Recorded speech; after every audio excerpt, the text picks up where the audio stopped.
Hello and welcome back to my YouTube channel. Today I'm going to tell you about 10 common mistakes that software engineers make when they use tools like Claude Code or any other coding AI agents. Imagine you spend 1 hour writing a feature using AI agent, and then you realize you would write it better and faster yourself. But it does not mean that AI tools are useless. It means you need to fix your workflow. So what are these mistakes that turn AI agents from productivity boost to time waste? Let's figure it out. The first and the most common mistake is jumping straight to code. It's very tempting just to copy-paste your acceptance criteria from the ticket and tell Claude to write you the code. No planning, no context gathering, just go and do it. But as a result, you get a half-baked solution that does not fit your architecture. And it happens because you never let your AI agent to understand the bigger picture.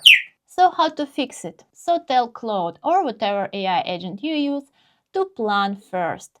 Literally say, do not write any code yet. And you can use the phrase think hard to give the model more computational budget. Then review the plan, question its assumptions, and iterate on it. And after you are fully happy with the suggestions, tell it to write the code. It may feel slower, but it will save you time and your credits. And the tool I use most, Claude Code, also allows you to create checklists. Sometimes it does it automatically, but if for some reason it did not, then you can tell it explicitly to do a checklist, and then when you move on to the implementation, it's gonna be easier to track the progress. And the second mistake that beginner vibe coders do usually is the lack of Claude.md file. Again, I'm telling it on the example of the Claude Code, but it could be the same for the tool that you're using, just the file name would be different. So you're giving Claude the same instructions every session. Use functional React components, run tests before committing, and etc. So you basically onboard it from scratch every time. So what do you need to do instead?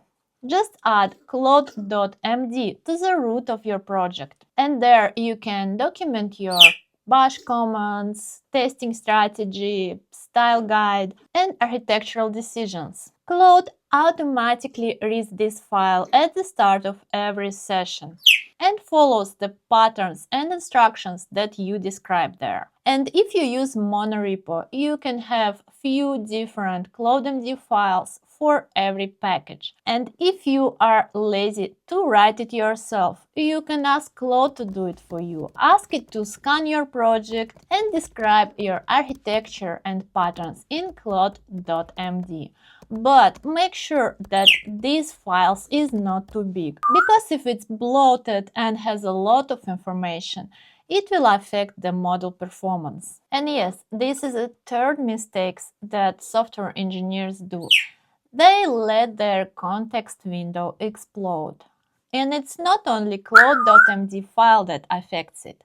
Imagine you're in a coding session for 2 hours and the AI agent's context window is filled with 50 files, old conversation history, and outputs of the tasks it finished 1 hour ago. And now it's extremely slow, it's hallucinating, and forgets what you said just few minutes ago. It fixes one bug and then introduces another 3 because it just lost the track of the project structure. So what to do in this case? Use the /clear command between the different tasks to forcefully reset your context. But if you don't want to lose your entire conversation, you can use another command /compact to compress your conversation history instead of letting it grow endlessly. And for self-contained tasks, you can use sub-agents. They will run it in a separate context window without clogging the main one. And for multi-step AI workflows, you can use another trick. You can save a progress checklist in a separate markdown file instead of relying on conversation memory. Another common problem with AI agents is that they often hard-code API tokens, database credentials, and other sensitive information directly in the files. Or it may even create a .env file, but then forget to add it to gitignore. And then you commit push and your sensitive information is in the public repo now. And this can be a real disaster. So how to avoid it? Of course, always review what you push. But we also could do one more thing. Add the following instruction to your Claude.md file. Never hardcode credentials,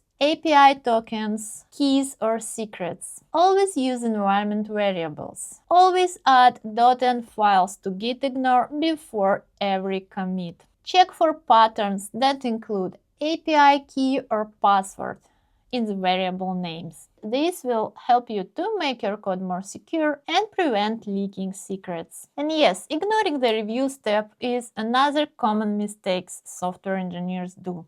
They trust models too much sometimes. Claude finished coding, you glance at the diff, and it all looks fine, except that it's added 600 lines into a single file, introduced tight coupling, and used a deprecated API because its training data was outdated. Or maybe it refactored an off system and removed rate limiting checks. The PR looked clean in isolation and no one noticed the real issue. Or maybe AI-generated API casually returned sensitive user data, like passwords for example, because no one reviewed the AI-generated code. Yes, of course, you and your colleagues should review every PR to avoid this. But another thing you can do is to make Claude or another AI agent to review its code once again.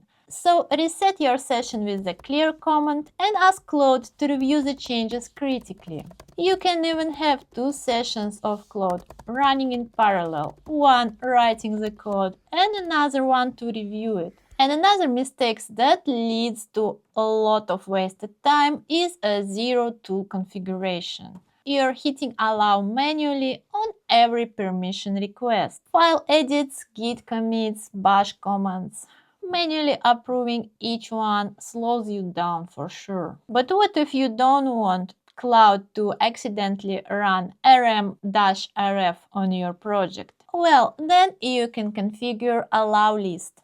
You can use the command /permissions to add safe and reversible tools to the allowed list. I add edit to allow file modifications, bash git commands to allow committing files, and specific MCP tools that you trust. Store this in .claude/settings.json and check it into Git to allow your teammates to benefit from this config too. This will give Claude autonomy to do its job without micromanaging every step. Another time-wasting habit is switching between terminal with the Claude and another one to run bash commands. Some of you don't know that you can run bash commands directly in the Claude interface. You can install Git command tool and ask it to commit your changes for you with the descriptive commit message, or you can just run bash commands yourself without switching to a different terminal window. Another mistake that can lead you to wasting not just time but also money is running Claude or other AI agent without checking costs. You might use Opus for simple tasks that Sonnet, the cheaper model, could manage perfectly. Or your conversation approaches the context limit and it becomes slow, but you still keep going without resetting it.